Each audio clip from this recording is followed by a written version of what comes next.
নমস্কার বন্ধুরা, আজকে আমি তোমাদের একটা দারুণ স্বাদের ভাপা রেসিপি তৈরি করে দেখাবো। তোমরা অনেক রকম ভাপা রেসিপি খেয়েছো, এই ভাপা রেসিপিটা একবার হলো এই রেসিপিটা তৈরি করে দেখতে পারো। এখানে আমি 3টে ঝিঙে নিয়েছি। ঝিঙে 3টেকে খুব ভালো করে খোসাকে ছাড়িয়ে নিতে হবে। প্রথমে ঝিঙে 3টেকে আমি খুব ভালো করে ধুয়ে নিয়েছিলাম।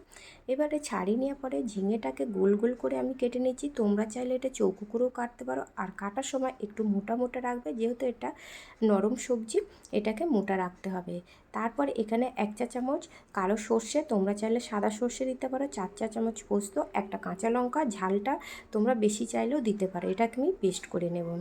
তারপরে নিয়ে নিলাম এখানে আমি 2টো টমেটো, ছোটো সাইজের টমেটো নিয়ে টমেটোটাকেও আমি গোল গোল করে কেটে নেব। এই ঝিঙে ভাপাতে টমেটো দিলে এর স্বাদটা কিন্তু খুব ভালো হয়, তাই আমি এখানে টমেটো দিচ্ছি। তোমরা না চাইলে এটাকে স্কিপ করতে পারো।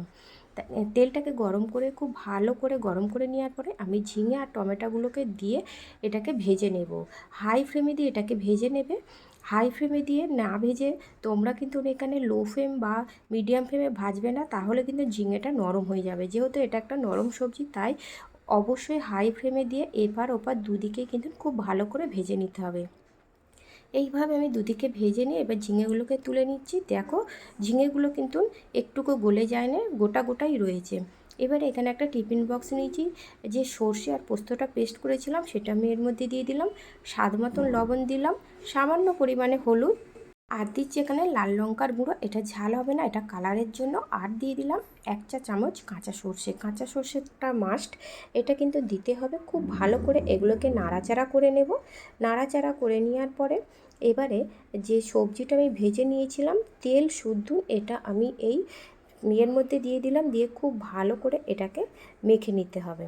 এটাকে নাড়াচাড়া করে খুব ভালো করে মাখিয়ে নেব। এইভাবে মাখিয়ে নিয়ে পুরোপুরি সবজির সাথে যেন মশলাটা মাখামাখি হয়ে যায়। তারপরে এখানে আমি 1 চা চামচ চিনি দিলাম। নিরামিষ ভাপা, তাই এখানে চিনিটা দিলে কিন্তু খুব ভালো লাগে। তোমরা না চাইলে এটা স্কিপ করতে পারো। চিনিটা দিয়ে মাখিয়ে নেওয়ার পরে এবারে এটাকে আমি চাপা দিয়ে দিয়েছি। আগে থেকে কড়াই জল গরম করে নিয়েছি।